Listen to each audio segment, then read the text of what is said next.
সেহরি খাচ্ছিলাম। হঠাৎ আমার বাসার বিড়ালটা আমার গা ঘেঁষে বসল। আমি গ্রাস তোলার আগেই সে ম্যাও ম্যাও শুরু করে দিল। আমি প্রথম গ্রাসটা ওর ছোট থালায় দিলাম। সুন্দর করে চেটেপুটে খেল। দ্বিতীয়বার আরেকটু দিলাম। এবার সে সম্পূর্ণ খেয়ে শেষ করতে পারেনি।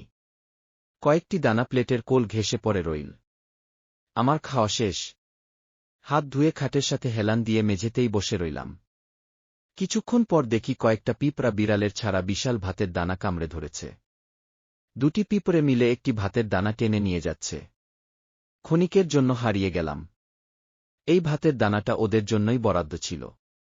বিড়ালের জন্য যতটুকু বরাদ্দ ছিল ততটুকুই সে খেয়েছে। আমিও আমার ভাগেরটা পেয়ে গেছি। অথচ এই ভাত কত প্রক্রিয়ার মধ্য দিয়ে আমার থালায় এসেছে। আমি যে তরকারি দিয়ে খেলাম সেখানে 5 প্রকারের সবজি ছিল। বিভিন্ন জায়গা থেকে সেগুলো এসেছে বাজারে। বাজার থেকে আমার থালায়। যে মাছটি আমি খেলাম সেটা কত নদীসরোবর হয়ে, কত জেলের জালকে ফাঁকি দিয়ে আমার প্লেটে এসেছে তা আমি জানি না। কি সূক্ষ্ম বণ্টন! ভাবতেই অবাক লাগে। মহান আল্লাহ আমাদের রিজিকের ব্যবস্থা কোথায় থেকে করবেন সেটা আমরা জানি না। যেটাই পাচ্ছি হালাল উপায়ে সেটাই আমার রিজিক। জীবদ্দশায় যা খাবো সবই মহান আল্লাহর পূর্ব নির্ধারিত রিজিকের অংশ।